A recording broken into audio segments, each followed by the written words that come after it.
বিসমিল্লাহির রহমানির রহিম। ইন্নাল হামদালিল্লাহ ওয়াসসালাতু ওয়াসসালামু আলা রাসূলিল্লাহ। ইন্নাদ-দীনা ইনদাল্লাহিল ইসলাম। অবশ্যই আল্লাহ তাআলার কাছে একমাত্র শুধুমাত্র গ্রহণীয় জীবন ব্যবস্থা হলো ইসলাম। ইসলাম ব্যতীত অন্য কোনো জীবন ব্যবস্থা আল্লাহ তাআলা কবুল করবেন না।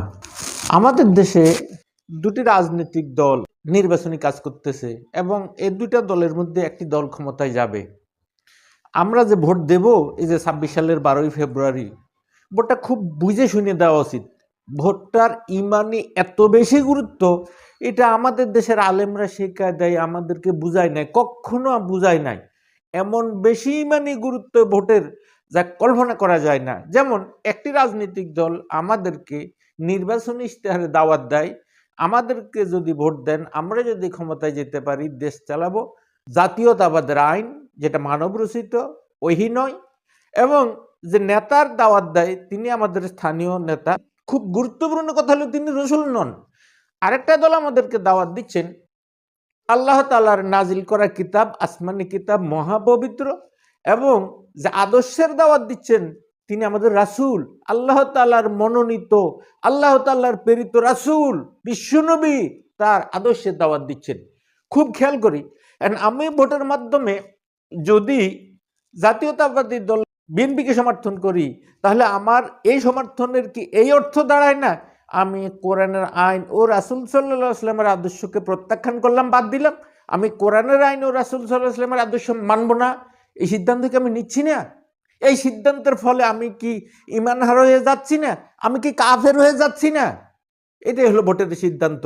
এটা অনেকটা এরকম, দেশের সরকার নির্বাচনের আয়োজন করে, সে নির্বাচনের এই অর্থ দাঁড়ায় যে সরকার ৫ বছর পর পর জনগণের কাছে জানতে চায় আগামী ৫ বছর তোমরা কি কাফের থাকবা নাকি মোমেন থাকবা, সেই সিদ্ধান্ত তোমাদের। আমরা ভোটের মাধ্যমে সিদ্ধান্ত নিচ্ছি আমি কাফের থাকবো নাকি মোমেন থাকবো।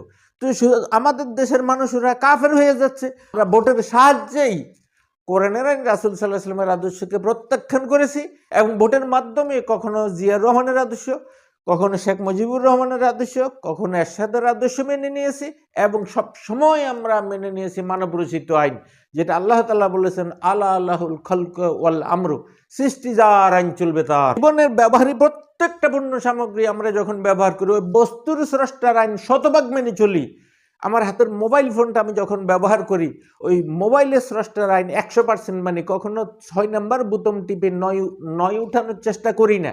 আপনার যদি একটা হুন্ডা থাকে, কোন টাঙ্কিতে পেট্রোল, কোন টাঙ্কিতে মোবিল, কিভাবে স্টার্ট করবেন, কিভাবে গিয়ার দেবেন, কিভাবে গিয়ার উঠাবেন, শতভাগ ওই কোম্পানির আইন মানি। স্বাধীন যেখানে আপনার পোশাক, আপনার গায়ের পাঞ্জাবি, আপনার পরার প্যান্ট, আপনার গায়ের শার্ট আমরা যখন পরি, কখনোই আমরা ওই পোশাক আশাকের স্রষ্টার বিধান অমান্য করি না। একটা পিঠ তারা উল্টা করেছে, একটা পিঠ ভাও, আমরা এই উল্টা পিঠ আর ঠিক পিঠ শতভাগ মেনে চলি টেইলারের নির্ধারিত আইন। শুধুমাত্র আল্লাহ তাআলাকেই বৃদ্ধাঙ্গুলি দেখাই, তোমার আইনগুলো মানব না। আর আমাদের জীবনের ব্যবহারিক বস্তু সামগ্রী যারা সৃষ্টি করেছে প্রত্যেক স্রষ্টার আইন মানব। এমন বিদ্রোহী জাতিরা যখন ইমানদার দাবি করে, যখন বলে আমরা আল্লাহ তাআলাকে মানি, ব্যাপারটাকে হাস্যকর নয়? আল্লাহ তাআলা বলেছেন আমার হুকুম অনুযায়ী যারা বিচার ফাইসালা করে না তারা কাফের, তারা কাফের। সূরা নিসার ৬৫ নম্বর আয়াতে আল্লাহ তাআলা আরো শক্ত কথা বলেছেন, ফালা ওয়ারাব্বিকা লা ইউমিনুনা হাত্তা ইউহাক্কিমুকা ফীমা শাজারা বাইনাহুম সুম্মা লা ইয়াজিদু ফি আনফুসিহিম হারাজাম মিম্মা কাদাইতা ওয়া ইউসাল্লিমু তাসলিমা। হে নবী, আপনার রবের কসম, ততক্ষণ পর্যন্ত কেউ ঈমানদার হবে না যতক্ষণ না তাদের মধ্যে সংগঠিত বিবাদের ফয়সালায় আপনাকে বিচারক হিসেবে না মানে। যার অর্থ আপনারা আনিত বিধান অনুযায়ী বিচার ফয়সালা না মানা পর্যন্ত তারা ঈমানদার হতে পারবে না।